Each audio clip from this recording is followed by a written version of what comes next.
aplicación y bueno, ya estamos. Vamos a ver si en Facebook también. ¿Nos están viendo? ¿Nos están escuchando? Jesús, sí, que estamos en directo. Bueno, pues Muy aquí bien. estamos con nuestro amigo Agustín Laje. Tenía muchísimas ganas de entrevistarle. Tenía muchísimas ganas porque llevo mucho tiempo siguiéndole, es mi gurú, uno de mis gurús, y tenía muchísimas ganas de tenerle aquí con nosotros, de que todos vosotros lo conozcáis, los que no lo conocéis, estoy segura que muchos ya lo conocéis, porque es imposible no conocerle. Y pues aquí lo tenemos, le voy a dejar a él que se presente porque yo soy muy mala para presentaciones, así que Agustín, tienes la palabra. Bueno, Aura, muchas gracias antes que nada bueno, por tu apoyo y por haber pensado en organizar esta entrevista diálogo, vamos a llamarla mejor. Mi nombre es Agustín Laje, yo soy de Argentina, de la ciudad de Córdoba, tengo 31 años, estudié ciencia política, me especialicé en un área que a mucha gente le llama la atención porque fue el área de contraterrorismo y seguidamente me dediqué más bien a los estudios de, digamos, sociología política y filosofía política y teoría política y eso, bueno, me llevó ahora a hacer un máster en filosofía y a lo que digamos, yo te diría, lo que hago es escribir. O sea, ¿cuál es mi actividad fundamental? Escribir libros. Y además, obviamente, mucha gente me conoce por los debates, por medios, por el canal de YouTube que yo tengo y otras cosas. Pero yo te diría, mi actividad central más bien es escribir libros. Todo el resto de las actividades, o sea, ir a un debate, ir a la televisión, tener un canal de YouTube, todo ese tipo de actividades en verdad están en función de escribir libros. O sea, estas actividades son secundarias, que es por lo que la gente más me conoce. Paradójicamente, yo creo que lo central en lo que yo hago más que nada es escribir y publicar libros. Y una vez que esos libros tienen éxito, si es que lo tienen, ahí entonces se abre todo el resto de actividades, como ir a medios de comunicación, ir a debates, hacer un video por YouTube y ese tipo de cosas, ¿no? Pero yo te diría lo fundamental son, para mí, por lo menos para mi vida, para mi forma de verlo, escribir libros. O sea, que no eres un youtuber de estos así típicos, ¿no? Que se dedica a hacer vídeos, vas un poco más Bueno, allá. digamos que no tiene nada de malo y de hecho hay muy buenos canales de YouTube y todo eso, pero yo no me autopercibo, digamos, ahora que estamos en la moda de la autopercepción, no me autopercibo como un youtuber. De hecho, yo he activado mi canal de YouTube hace poco y sin embargo yo escribo libros desde el año 2011 que se publicó mi primer libro, o sea, ya casi hace 10 años, ¿no? Que vengo publicando libros. Entre autorías y coautorías tengo 5 libros publicados y este año, en octubre, va a salir un nuevo libro, si todo va bien, ¿no? Qué bueno, bueno, tengo ahí las preguntitas de los libros un poco más adelante porque Muy bien. lo tengo, lo tengo muy visto y nos vas a hablar de ello. Agustín, ¿qué es lo que te hizo famoso en Europa? Porque tú eres argentino, ¿verdad? Entonces, de repente, como que el mundo hispanoparlante te conoce ya de repente desde Sudamérica hasta Norteamérica, España y parte de Europa. ¿Qué es lo que te hizo famoso aquí en Europa, sobre todo? Bueno, mira, yo creo que hubo un gran punto de inflexión en mi corta carrera como escritor, que fue el libro negro de la nueva izquierda, un libro que salió en el año 2016, que lo escribimos en el año 2015 con Nicolás Márquez, Uh -huh. y fue un libro que por primera vez nos abrió sin buscarlo la puerta en otros países.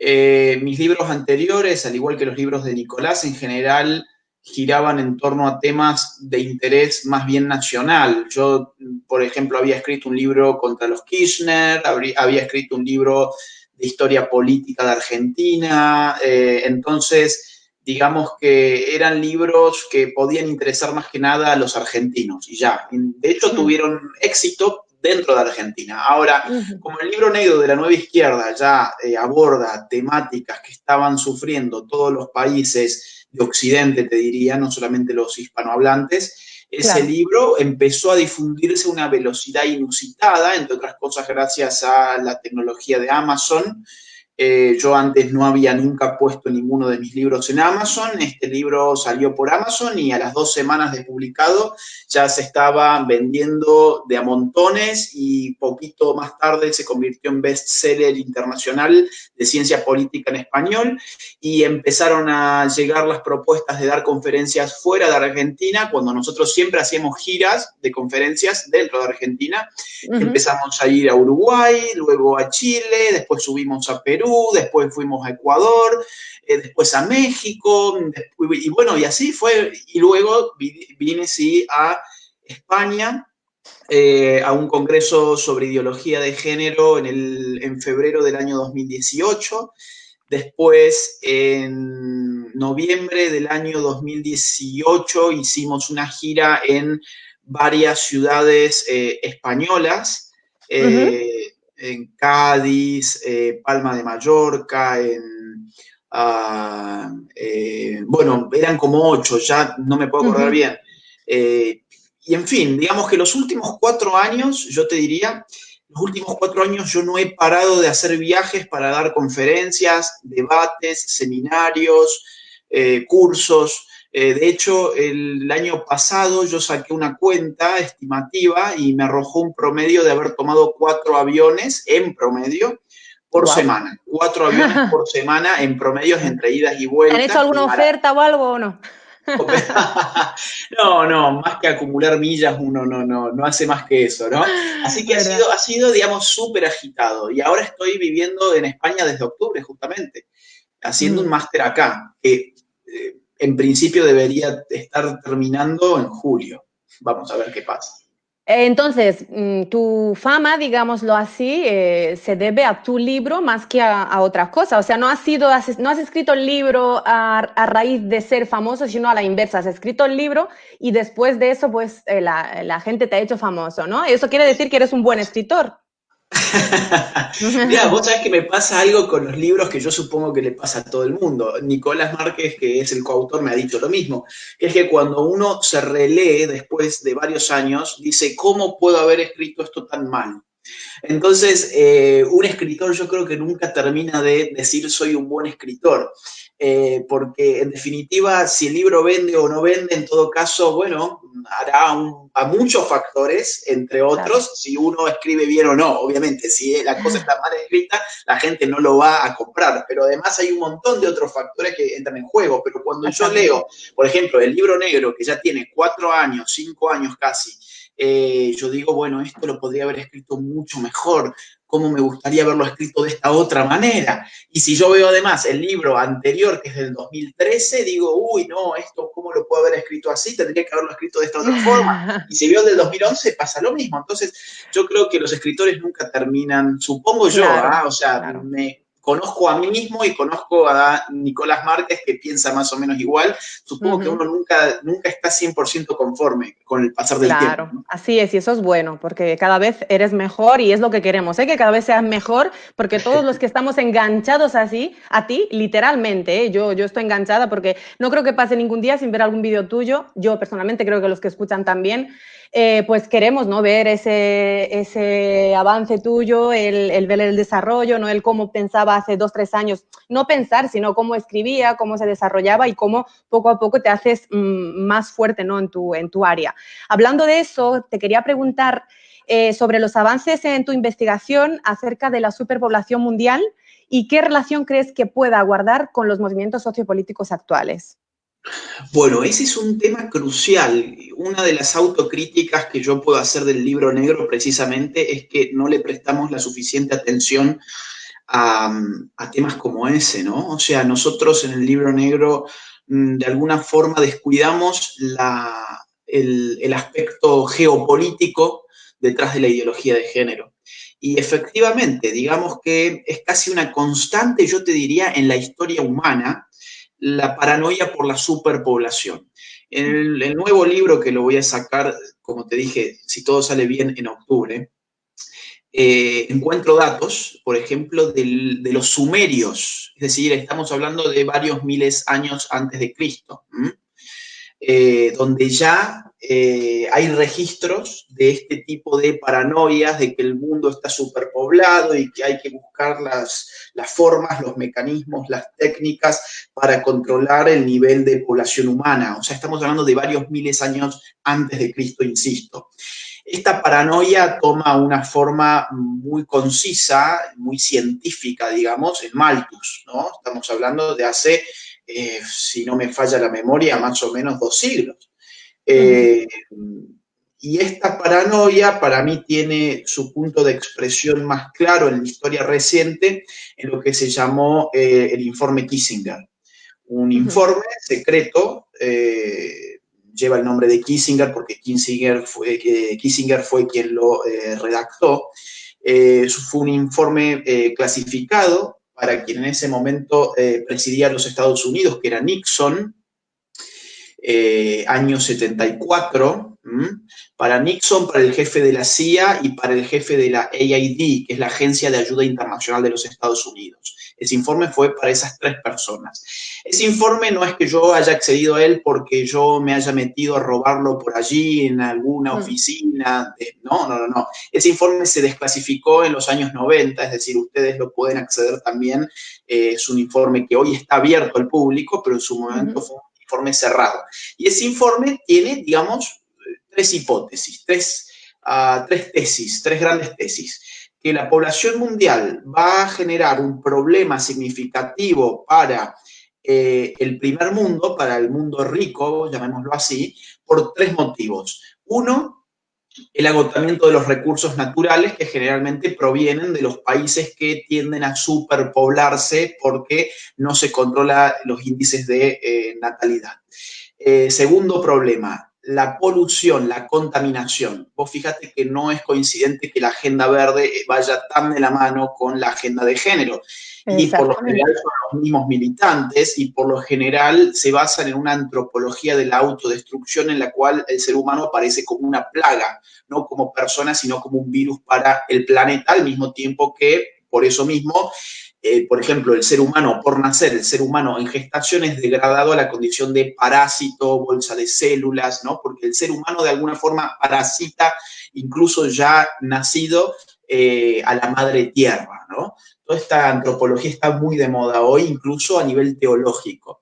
Y después el tercer gran punto de Kissinger era que la superpoblación generaba un riesgo para el primer mundo por la migración, otro de los grandes temas actuales. La migración de los países pobres a los países ricos va a generar problemas económicos, sociales, culturales y políticos en los países ricos. Entonces, ¿qué debe hacer Estados Unidos junto con el concierto de las naciones ricas y con el auxilio fundamental de la ONU? Esto es informe Kissinger. Debe vender ideologías de salud sexual y reproductiva en forma de discurso de los derechos humanos, para que, y Kissinger dice exactamente esto, para que ese tercer mundo no vaya a tomar esta influencia y estas políticas extranjeras como imperialismo cultural. Claro, veníamos de Bucarest, que fue una reunión de la ONU para tratar temas... ¿En serio? ¿En Bucarest? En la capital de mi país. Mirá vos. Bueno, en tu país se hizo en el año 74 la primera reunión de la ONU para tratar los temas de control poblacional. Fíjate. Y esa reunión fracasó estrepitosamente, entre otras razones, por mi país, Argentina. Fíjate.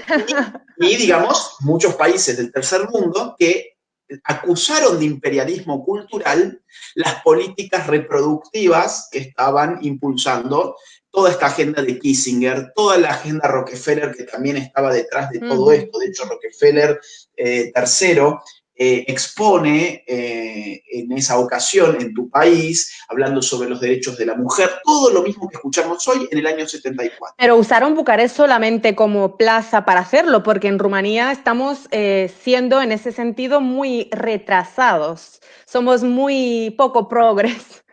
Totalmente, lo sé, y de hecho Rumania junto con Polonia son uno de los grandes ejemplos que la derecha occidental hoy está tomando, ¿no? Está tratando de reivindicar con otras expresiones más occidentales quizás como la de Donald Trump, la de Brasil, la de Vox en España, pero sí, estamos muy pendientes de lo que pasa en tu país en ese sentido. Es de alguna forma un faro, ¿no? Y yo te diría, claro, lo usaron como plaza, pero bueno, no han logrado impactar. Lo que pasa es que, si vos te fijás, los países que han sufrido el comunismo soviético, Claro. son los países que hoy se adelantan y ven que todo esto tiene mucho que ver con los proyectos totalitarios. Entonces, ese sufrimiento por el totalitarismo en carne propia es lo que hace que esos países digan, no podemos, digamos, ir hacia atrás.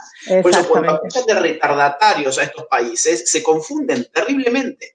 Al revés, lo que no quieren es volver a una situación totalitaria, que es a lo que están llevando todos estos planteos de género. Me están diciendo aquí algunos oyentes sobre el informe de Kissinger, si luego podrás facilitarme un link o algo, lo que sea, para yo luego poder hablar con ellos y facilitarles lo que necesiten. Yo te lo puedo pasar con todo gusto. Igualmente, para la gente que está del otro lado, es muy simple encontrarlo. Ponen informe Kissinger, memo 200. PDF o algo por el estilo y lo van a encontrar sin mayores problemas. Sí, ¿no? Es fácil de acceder a ello. No es algo que esté escondido, no, incluso está en las páginas oficiales del gobierno de los Estados Unidos. Entonces, es una fuente oficial, es una fuente que se desclasificó en los 90, es de acceso público y en Google lo van a encontrar sin ningún problema. Vale. Preguntó alguien aquí también sobre que si tú crees que el tema del coronavirus, que es un tema de actualidad ahora mismo, de hecho por ello estamos haciendo la entrevista así y no de otro modo, porque estás en España. Entonces, preguntan que si hay alguna relación entre el coronavirus y el control poblacional. ¿Tú qué crees? ¿Qué opinas? No, mira, yo no tengo esa información. Yo trato de, digamos, presentar argumentos no en función de especulaciones, sino en información que sea pública. Y yo sé que hay muchas especulaciones en este momento de si Bill Gates, si la vacuna, si la OMS, si, bueno, un montón de especulaciones, si el virus fue creado en un laboratorio o no fue creado en un laboratorio, qué se está escondiendo. Es decir, son especulaciones todas legítimas. El problema es que yo, por una cuestión de estilo, de temperamento, de forma de ser, trato de no argumentar desde lo especulativo, sino siempre teniendo atrás un documento que además sea público, ¿no? Por eso, por ejemplo, yo te puedo afirmar, atrás de la política de género hay intereses de control natal, yo te diría sí, o sea, hay que remitirse a los documentos públicos como el que te acabo de citar y un montón de otros documentos públicos, como por ejemplo los del Fondo de Población de la ONU. Ahora, yo no puedo afirmar que ahora el coronavirus esté inscrito en esta misma agenda porque no tengo los documentos. Si de acá a 1 año, 2 años, 10 años, 20 años aparecen los documentos que indican eso, yo te diría lo contrario. Lo que sí te puedo decir es que esta situación pandémica inédita por, digamos, su carácter global, enteramente global en un sentido estricto, y además inédito por las capacidades técnicas de control sobre los individuos, que no son las mismas hoy que, por ejemplo, hace un siglo. Es decir, hoy los estados pueden montar sistemas de espionaje, sistemas de cámaras, pueden estar mirando esto, lo que estamos hablando ahora nosotros, en cualquier momento pueden, por ejemplo, activar la cámara de tu propio celular para ver a través de ella, ver qué estás haciendo vos sin que vos la actives. Es decir, hay un montón de cuestiones que hoy se pueden hacer, incluso se puede medir la temperatura del cuerpo con ciertas cámaras, se puede predecir los comportamientos humanos a través de ciertos algoritmos que cruzan datos sobre tus comportamientos en Internet, con quiénes te relacionás, qué pensás, a quién pensás votar, por ejemplo, hay algoritmos que calculan a quién pensás votar en función de tus me gusta. Se dice que el Big Data tiene la capacidad de conocerte mejor que tu propia pareja, por ejemplo, ¿no? Entonces, todas estas predicciones que hoy se pueden hacer a través de la tecnología, que no existían en epidemias pasadas o pandemias pasadas, configuran una situación de poder que es inédita, que es la legitimidad que los estados tienen en situaciones de crisis extremas como esta, combinada con una tecnología de espionaje extrema que se legitima para ser puesta en marcha. El problema es cuando la maquinaria se pone en marcha, ¿cómo se detiene después? Entonces yo te diría, yo no sé si esto responde a un ánimo de control poblacional, si la vacuna esto o aquello, esa información no la tengo. Lo que sí te puedo argumentar desde ahora es que esto va a generar condiciones para que efectivamente, no sé si poblacionalmente el sentido de la natalidad, pero sí poblacionalmente en el sentido de la libertad individual, seamos más controlados que nunca a partir de la Desde luego. exportación, de la importación, perdón, de ciertas técnicas típicamente asiáticas, típicamente chinas de espionaje, ¿no? Ujú. Agustín, todo esto, la verdad lo que has contestado no me esperaba menos de ti, pero de verdad que te honra porque la conclusión que yo extraigo y todos los que te oyen es que todo lo que has sacado hasta ahora, de todo lo que has hablado hasta ahora, ha sido siempre con información, ha sido siempre súper refutado, ha sido siempre súper bien documentado y nada de lo que has publicado, nada de lo que has hablado, nada de lo que has de verdad creído y compartido, no ha sido un invento o ha sido un, bueno, yo creo, yo opino, sino que han sido realmente opiniones, pero basadas en hechos e información. Y eso la verdad que te honra. Y te quiero hacer una pregunta. Si después de que investigues sobre el coronavirus y realmente encuentres toda esa información necesaria para sacar una conclusión, lo harías, ¿verdad? Bueno, sin lugar a dudas.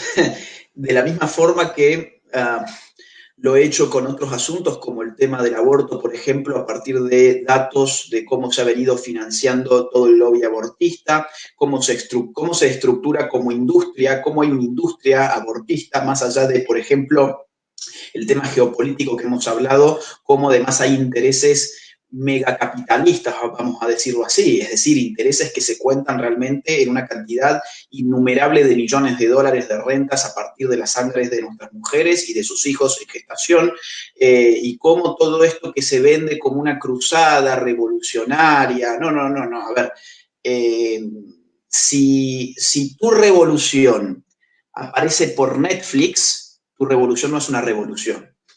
Si tu revolución es aprovechada por grandes multinacionales para vender gaseosas, sodas, como el caso de Sprite, por ejemplo, entonces no es una revolución.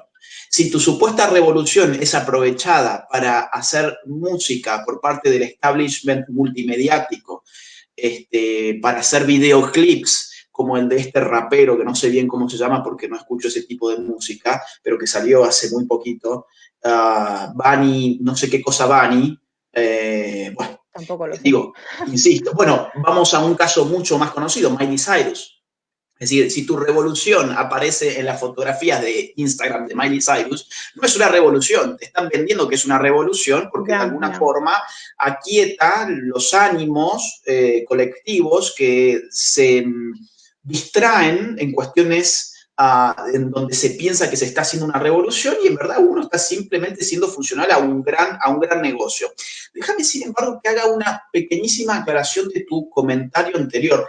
Efectivamente, yo siempre he intentado que todo lo que digo tenga una fuente detrás. Ahora bien, las fuentes no son siempre infalibles y ese es un problema. Entonces acá a mí, yo también tengo que señalar un error que yo he tenido en el pasado y por el cual se me ha atacado ampliamente. Bueno, el libro negro de la nueva izquierda tiene alrededor de 600 fuentes, ¿ah? O sea, en casi 300 páginas del libro hay más de 600 notas de pie con sus fuentes. Estamos hablando de varias fuentes por página.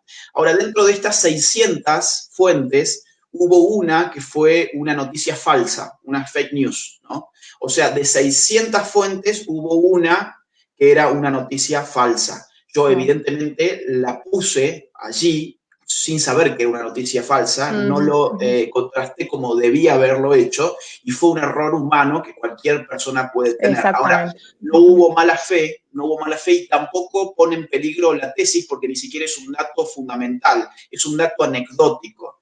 es un dato anecdótico de una fake news que decía que en Colombia las feministas estaban pidiendo prohibir las canciones de los mariachis porque eran canciones sexistas.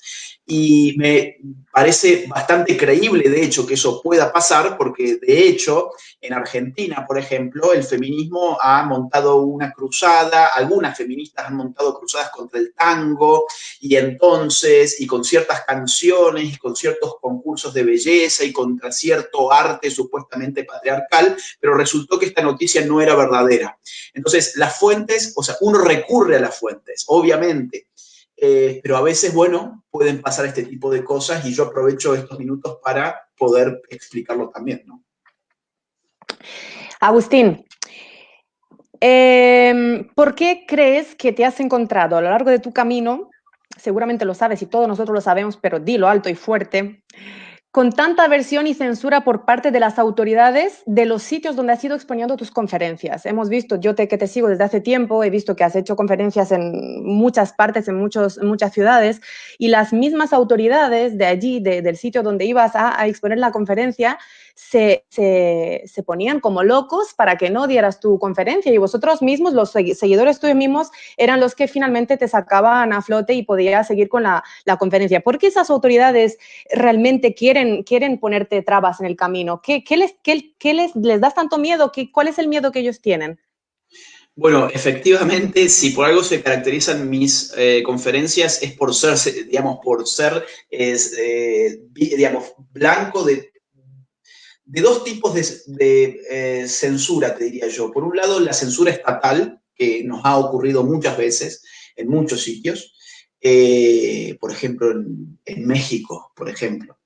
Y luego también hay otro tipo de censura que es la que los propios grupos LGBT, los grupos feministas, los grupos de izquierda en general, van y te generan, o sea, porque llaman al dueño del salón y lo amenazan, porque no dejan que la gente ingrese. Por ejemplo, me estoy acordando que en Oviedo, aquí en España, grupos LGBT iban, orinaban dentro de botellas y le tiraban la orina a la gente que quería ingresar en las conferencias.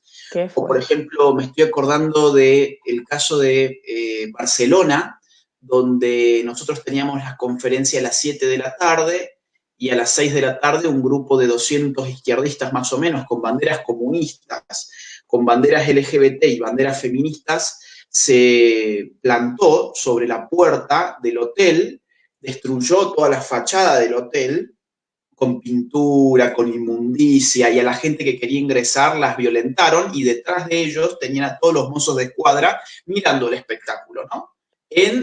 O sea, mirando sin hacer nada, cómo destruían la propiedad del hotel y cómo violentaban a la gente que quería venir a escuchar una conferencia. O sea, yo diría que censura hay de todo tipo, no solamente del Estado, sino de grupos que están apañados además por el Estado, como estos grupos que van, violentan la ley y aunque estén la policía al frente de ellos, no le van a hacer absolutamente nada. En Oviedo, sin ir más lejos, cuando le arrojaban pis, orina, a la gente que quería ingresar, había más policías que manifestantes, pero ningún policía se le ocurrió detener a ninguno de esos manifestantes que estaban violentando a otros ciudadanos que querían simplemente entrar a escuchar una conferencia normal. Entonces, mira, yo te diría, a mí me gusta mucho una frase de Voltaire, que era un filósofo de la Ilustración francesa, que decía algo más o menos así como: si querés saber dónde reside el poder, fíjate a quién no podés criticar, ¿no? Si querés saber dónde está el poder, repara en quién no podés criticar, porque ahí está el poder. Entonces, ¿por qué yo no puedo dar una conferencia en paz cuando supuestamente yo soy un ultraconservador? ¿Y por qué aquellos que son supuestamente revolucionarios y están haciendo una revolución contra el poder no solamente pueden dar sus conferencias, vender sus libros con las mejores editoriales y en las mejores librerías y ser financiados además por un montón de organizaciones, sino además que son promovidos por los propios estados que a mí o bien me cancelan las conferencias o bien son cómplices de aquellos que vulneran los derechos de expresión, tanto míos como de Nicolás y como de las personas que quieren venir a escuchar una conferencia. Yo te diría, ¿por qué? Bueno, porque suponemos un peligro para ese poder.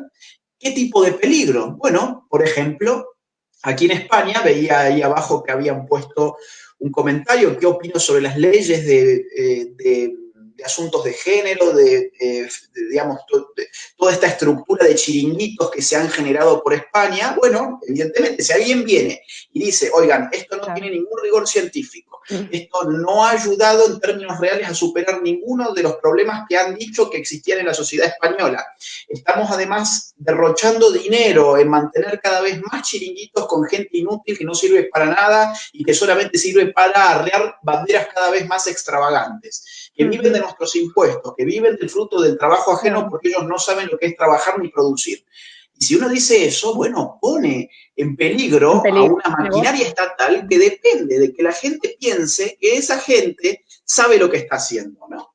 Claro, pero yo entiendo que ese tipo de, perdona que te interrumpa, entiendo que los dueños de esos negocios quieran no luchar para no perder esas fuentes grandes de ingresos, pero ¿qué pasa con la gente que sigue esas ideologías? ¿No se dan cuenta de que simplemente es que hay dinero en juego y mucho mamoneo, ¿no? Como se dice aquí, muchos chiringuitos, que en realidad no les beneficia en nada, en absoluto, ni a las feministas, ni a las mujeres? Yo soy mujer y a mí no me beneficia la ley de género de aquí de España. ¿Ellos por qué no se dan cuenta? Bueno, porque la izquierda ha sido muy astuta. A ver, la izquierda, que es la que moviliza estos sectores ideológicamente hablando, y con esto tenemos que ser claros, porque la gente dice, no, bueno, en verdad no son de izquierda, no, sí, los que movilizan ideológicamente hablando estos sectores son grupos, filósofos, intelectuales, militantes de izquierdas. Ahora, que después el financiamiento venga de ONGs internacionales, ese es otro aspecto de la temática. Nos concentremos en la militancia, que es a donde vos estás apuntando ahora. La izquierda, en su versión vieja, lo que era la vieja izquierda, apuntaba a movilizar al obrero. ¿Cómo lo movilizaban? Bueno, por sus necesidades económicas, ¿no? Si vos tenés necesidades económicas, un mal pasar económico, estás explotado, etcétera, es porque hay un sistema que se ha apoderado de tu fuerza de trabajo, te está explotando y tenés que liberarte. Ese es el viejo comunismo, ¿no? Ahora, ¿qué pasó? Esa vieja izquierda, en la medida en que el sistema capitalista empieza a aburguesar a los sectores obreros, es decir, a volverlos consumistas, al darle la posibilidad de acceder a bienes que jamás imaginaron tener, a la hora de conectarlos a internet, a la hora de darles un iPhone, a la hora de darles un carro, a la hora de darles sanidad, ¿no? O sea, todo esto que ha empezado a pasar, sobre todo desde la segunda mitad del siglo XX hasta aquí, genera un gran problema, porque yo ya no puedo ir a decirle al obrero, pon en riesgo tu vida por un mundo donde vos estés liberado de tus opresores, porque el obrero me va a decir, no, no, mirá, yo estoy bastante cómodo, que de hecho es lo que le ha pasado a la izquierda en todos los países avanzados. Ahora, entonces, ¿qué han hecho? Han empezado a jugar con otro tipo de resentimiento que ya no es económico, sino psicológico, sobre todas las cosas. Es el resentimiento de mujeres, por ejemplo, psicológicamente afectadas o bien porque han tenido una relación tortuosa con un hombre que no merece ser llamado hombre, o porque han padecido, digamos, algún tipo de injusticia en su vinculación con el otro sexo, o aquellas personas que tienen, digamos, una atracción por personas del mismo sexo y que entonces, bueno, de alguna forma encuentran en estas ideologías la forma de racionalizar un montón de cuestiones que le da respuestas para todo. Vos fíjate que si algo caracteriza a la ideología es que es un conjunto de ideas que siempre va a tener una respuesta para todo.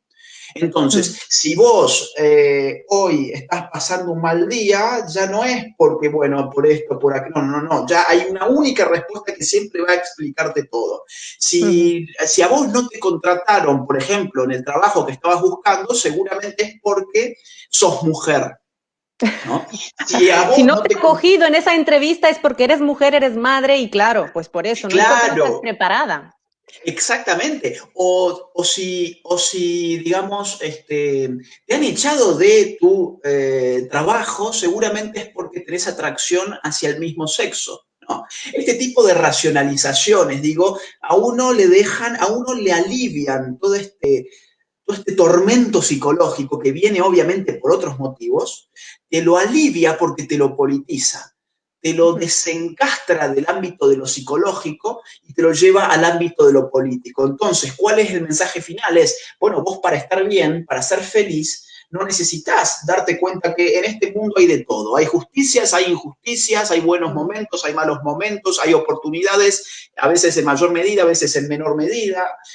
También existe la variable de la suerte, también existe la cuestión de la inteligencia, darte cuenta, ver con quién te estás relacionando. No, todo eso no importa. Lo único que importa es que hemos introyectado a la gente una forma ideológica de ver el mundo donde hay dos colores, blanco y negro. Y donde tenés dos colores, todo realmente es mucho más fácil, psicológicamente. Eso calma, ¿no? Sí. Alivia ver el mundo en dos colores. Es como excusar, ¿no? Un poquito a la gente, buscarle siempre una excusa y también llevarla al otro extremo victimizándola, ¿no? A la mujer, la ley de violencia de género en España la victimiza. A mí me falta el respeto. O sea, por favor, como que he visto un anuncio una vez que decía solo para discapacitados, personas con no sé qué dependencia y mujeres. ¿Perdón? O sea, que a mí esa ley de violencia de género me victimiza y yo no quiero ser una víctima, ¿no? Pero, perdón, hay muchas mujeres que sí les gusta el papel de víctima y esa es la fuerza del feminismo. Mirá, a ver, justo tengo acá un libro que es muy interesante, Crítica de la víctima. Justo que estamos hablando de esto, lo tengo acá. Crítica de la víctima. Claro, hoy, digamos, el arquetipo que todo el mundo quiere ser es víctima. Había otros momentos en la historia donde la gente quería ser, por ejemplo, héroes, ¿no? Quería, digamos, el valor más alto era el del heroísmo. ¿Qué quiere ser uno? Héroe. O santo, también era otro arquetipo. ¿Qué quiere ser uno? Un santo o un héroe. Y hoy, al contrario, ni siquiera es el mártir, porque el mártir termina dando la vida por una causa. Es la víctima, que no da la vida por la causa porque la condición de víctima tiene que estar por sobre la causa. En el mártir la causa está por sobre su condición de víctima. De hecho, el mártir da la vida con alegría, digamos, porque le está dando por una causa que es mayor que él. En el caso de la víctima, no, la víctima no necesita tener una causa. No, digamos, si yo salgo y me roban, yo soy víctima de un ladrón, pero no hay ninguna causa detrás. Y eso es lo que está pasando hoy, ¿no? O sea, hay un arquetipo de la víctima, la gente se siente muy cómoda siendo víctima y el lenguaje de la victimización puede legitimar un montón de cosas pequeñas y grandes. Te voy a poner algo muy pequeño, pero para que se entienda a dónde voy. Pensemos, por ejemplo, en estas chicas adolescentes que tienen 16, 17, 18 años, están en un momento en donde el cuerpo ya se les empieza a modificar, inglés ya empieza a tener más forma de una mujer adulta, etcétera.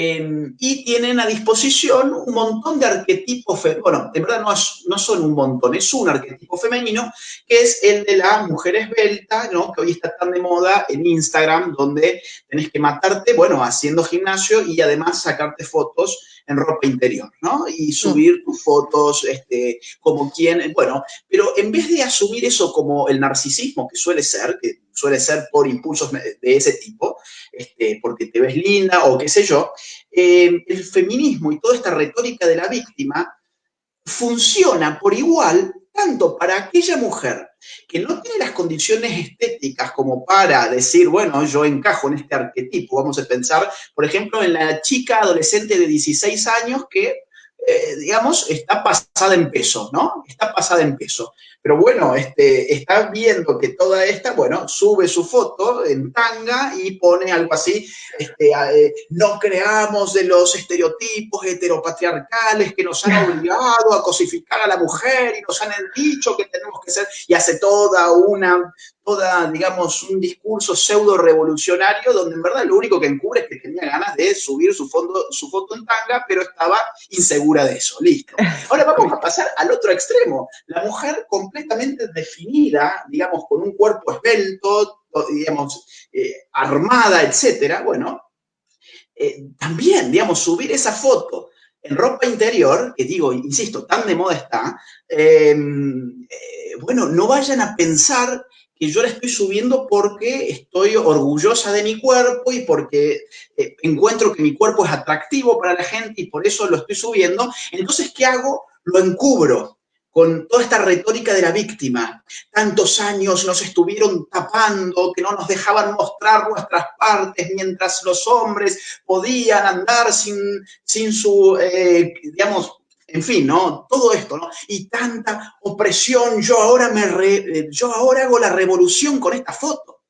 Entonces, vos fíjate, algo tan simple como ese ejemplo, que es de todos los días, y que tanto, digo, tiene que ver con el día a día de las personas adolescentes, el feminismo te da la posibilidad de superar todos tus escollos psicológicos y transformarlos en una cruzada política de cartón, porque esto obviamente de político no tiene más que el envoltorio, digamos. Agustín, entonces el victimismo, no sé si, me imagino que sí, eres un hombre que ha leído mucho, has hablado con psicólogos sobre este tema. ¿Es más un tema de psicología, de algún trauma que ha sufrido esa mujer en el pasado, que una cuestión política o de patriarcado o de machismo o de todo eso? Porque la victimización en campo psicológico sí que está visto como un problema que se tiene que superar, ¿no? Y ayudar a esa persona a ver las cosas de otro modo, ¿no? La psicología positiva habla mucho sobre ese tema. Efectivamente, y aparte no nos olvidemos que, digamos, los distintos rasgos psicológicos siempre están enmarcados en un contexto social, digamos, en una sociología bien específica. Si por algo se caracterizan nuestras sociedades es por demandar constantemente más libertades, más derechos, pero por no querer asumir responsabilidades, ¿no?, que se supone que vienen de la mano con la libertad. Es decir, yo soy libre en la medida en que pueda hacerme responsable de lo que yo hago, ¿no? En la medida en que no pueda hacerme responsable de lo que yo hago, mi libertad ya no tiene ningún sentido. El problema con las sociedades hoy es que se ha valorado solamente una cara de la moneda, que es la supuesta libertad, y la otra cara de la moneda se ha borrado. Entonces, ¿para qué sirve el discurso de la víctima, psicológicamente hablando? Para suplir esa necesidad de hacerse responsable de lo que uno ha hecho. Por ejemplo, si una mujer se pone de novia con, vamos a seguir con el tema de las más pequeñas, porque yo creo que ahí es donde el feminismo más cala, hoy en día. Exactamente. Si una chica, digamos, muy inexperta, de 15 o 16 años, se pone de novia con un chico, y bueno, todos sabemos cómo son las relaciones a esa edad, es decir, son relaciones fugaces, son relaciones que generalmente no configuran un proyecto de vida en común, pero las dos partes, por lo general, cuando se enamoran, se hacen la cabeza de que van a estar siempre juntos. Y si hace algunos años esa relación se terminaba, vamos a decir, porque el hombre la terminó por el motivo que sea, y esa mujer quedaba resentida con ese hombre. O sea, había un resentimiento con ese hombre puntualmente, había un momento de duelo, etc. Bueno, hoy no, hoy en ese hombre con el cual, digamos, tuviste tu relación y el sueño de estar toda tu vida y que después, supongamos, te engañó y entonces se cortó esa relación, y vos tenés 15 años, detrás tuyo tenés un ejército ideológico de militantes en las calles diciéndote, no, el problema no es ese hombre. Y no es tampoco el problema que tenés 15 años y que este tipo de relación suelen ser así con 15 es normal. años. Suelen ser más un juego que una relación normal. Claro, No. claro. El problema son los hombres. No es ese hombre, porque a lo que tiende el tema del género es a la colectivización, ¿no? Es al colectivismo. Por eso, insisto, esto es una forma de izquierda radicalizada, solamente que no en el campo económico, sino en el cultural. Cuando hablamos de ese hombre que te engañó, por ejemplo, y vos tenés 15 años, en verdad él está representando a un colectivo totalmente perverso, que es el de los hombres, contra el cual vos tendrías que luchar. Y tendrías además, hola, ¿se me ve? Hola, Perdón. se ha cortado un poquito, sí. Sí, lo que digo, y aparte peor, digamos, tendrías que asumir que además de luchar contra ese hombre y contra los hombres, para ser francos, solamente un loco se acostaría con su enemigo. Y ahí que entra esta fase que tan de moda está, que es el feminismo lésbico, ¿no? El feminismo que llega a una instancia en la cual es bastante lógico, es decir, si las mujeres están en guerra contra los hombres, o mejor dicho, los hombres contra las mujeres, y las mujeres deben reaccionar, coméntame entonces por qué debería una mujer tener una relación heterosexual de amor con un hombre. Entonces esto está calando muchísimo, muchísimo sobre el cuento de la víctima, ¿no? Y de la colectivización. Agustín, nos queda poquito tiempo porque la verdad que quería que nos cuadráramos en una hora nada más. Sí. Y quiero que nos hables sobre tu libro, porque me han preguntado aquí muchísima gente ya que igual sí te conocían, pero no conocían tu libro, el libro negro de la nueva izquierda. Cuéntanos un poquito qué es lo que te hizo escribirlo, cuál fue el detonante de la decisión de escribir ese libro sobre una ideología política y además pues encuadrarlo con todo lo que está pasando hoy en la nueva izquierda, ¿no? Porque no es lo mismo la de ahora mismo que la de antes, ¿no? Cuéntanos un poquito qué es lo que te hizo escribirlo y luego nos dices dónde podemos comprarlo. Muy bien, bueno, gracias. A ver, ese libro lo empezamos a escribir con Nicolás Márquez, que es el coautor, en el año 2015. El libro tiene dos partes. La primera parte la escribo yo, la segunda parte la escribe Nicolás. Lo que yo veía mirando, observando, lo que yo venía mirando era que la izquierda estaba ya poniendo en juego un discurso totalmente novedoso, que era el discurso del género que ya había terminado de reemplazar el discurso de las clases. Y yo esto lo veía viendo desde hacía varios años, porque yo me he formado con la izquierda. Yo nunca fui de izquierda, o sea, nunca fui mala persona, sino que yo me formé, sí, en una universidad que tenía una facultad de ciencia, que tiene una facultad de ciencia política que es muy de izquierda. Entonces, de alguna forma, yo digamos, siempre he estado en círculos izquierdistas alimentándome de todo lo que ellos piensan, dicen y escriben.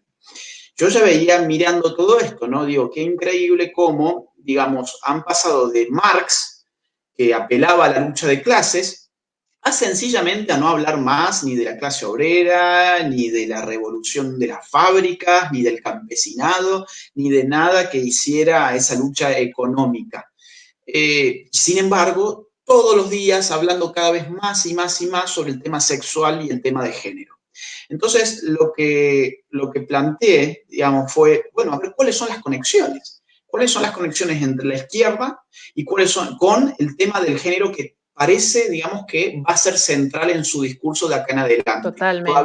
Todavía no aparecía eso claramente. De hecho, empezamos a escribir el libro en el año 2015 y todo nuestro entorno, nuestros círculos de lectores incluso, cuando les comentábamos qué estábamos escribiendo, sobre el feminismo, sobre los colectivos LGBT, sobre el aborto, decían, bueno, pero ¿y eso le va a interesar a la gente? Eso, o sea, no es un tema importante en absoluto. Y nosotros pensábamos que el libro iba a ser un gran fracaso, pero considerábamos que debía ser escrito porque no había libros que nosotros conociéramos, por lo menos en ese momento, que tuvieran esta tesis así de forma clara. A ver, la izquierda se ha renovado, ya no es la izquierda de antes, ahora hay una nueva izquierda que abandona la lucha de clases y le da la bienvenida a una lucha de géneros, de sexos. Entonces, bueno, lanzamos una primera edición muy chiquita, digamos, de 1000 ejemplares, y nuestras ediciones suelen ser de 5000 ejemplares. Justamente este número, digo, habla sobre que nosotros no teníamos ninguna confianza en que a la gente le fuera a interesar el libro. Y bueno, hasta que cuando el libro ya sale y a las pocas semanas el tema explota en todos lados. O sea, nosotros sabíamos que el tema iba a explotar, porque si estábamos haciendo de alguna manera ciencia política, tenemos que tener la capacidad de prever algunos caminos de lo político. Nosotros lo preveíamos. Lo que no podíamos prever era cuándo, y explotó mucho más rápido de lo que nosotros incluso creo que imaginábamos. Y ahí es cuando el libro rápidamente se hace sumamente famoso y lo pueden encontrar, bueno, en Amazon como ebook. Lo pueden buscar, el título es El libro negro de la nueva izquierda, y yo tengo entendido que, digamos, lo he visto incluso en España, en la Casa del Libro, por ejemplo, y en algunas librerías importantes, ¿no? Sí, sí, bueno. Y digamos que según en qué país esté cada quien, sea más fácil o más difícil encontrarlo, pero digamos, en España es relativamente fácil, y si no, por Amazon lo encuentra cualquiera desde su casa, ¿no? El libro ha sido un poco premonitorio, ¿no? Porque vamos a verlo, en esa época cuando lo estabais escribiendo no estaba pasando lo que está pasando ahora mismo. De hecho, vosotros mismos no pensabais que iba a llegar donde llegó porque no había público, ¿no?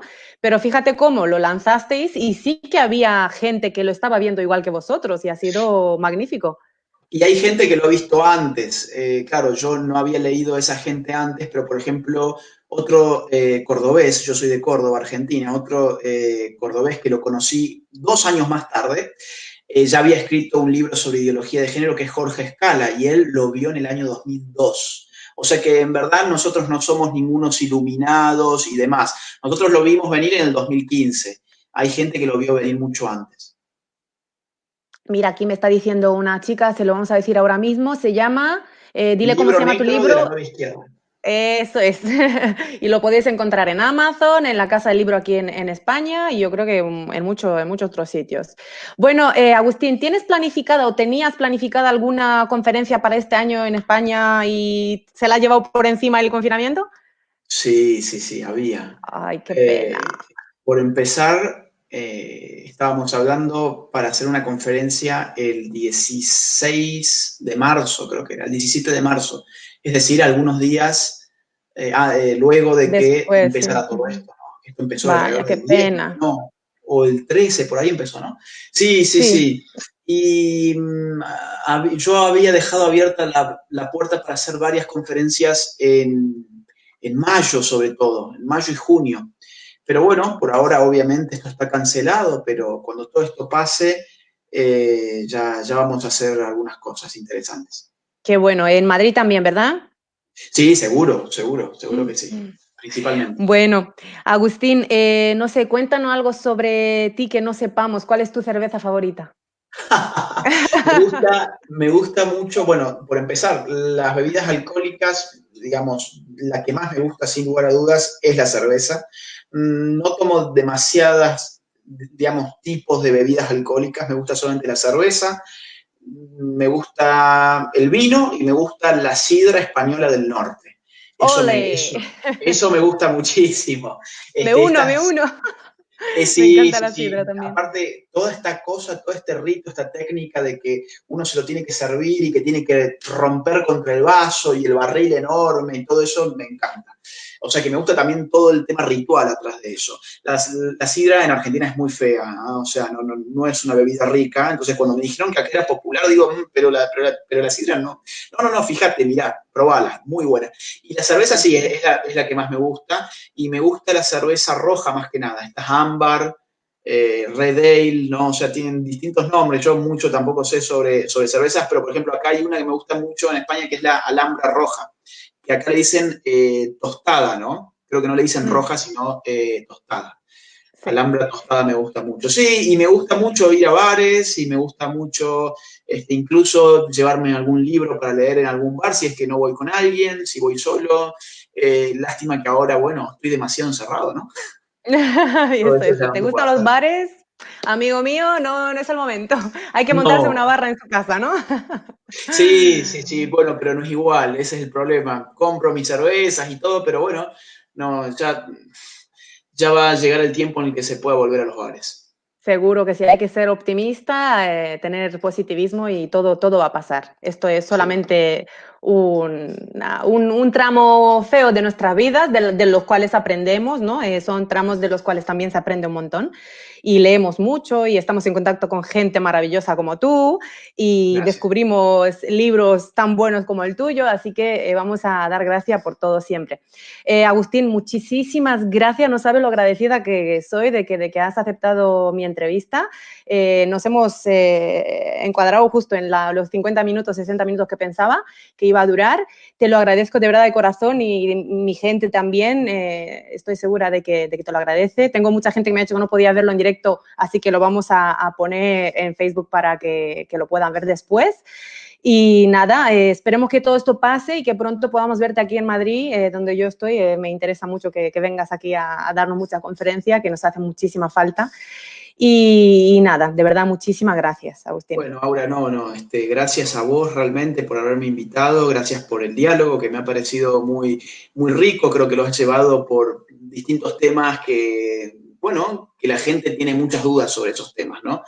Gracias por permitirme explayarme, cosa que la gente no siempre permite, toda esta cosa de que todo tiene que ser rápido y que todo debe ser, digamos, tipo tweet. Bueno, yo te doy las gracias porque he podido hablar libremente acá.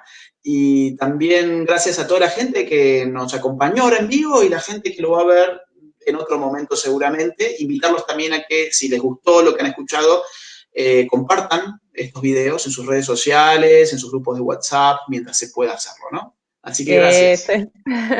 Muchas gracias, Agustín. Adiós a todo el mundo. Saludos. Gracias.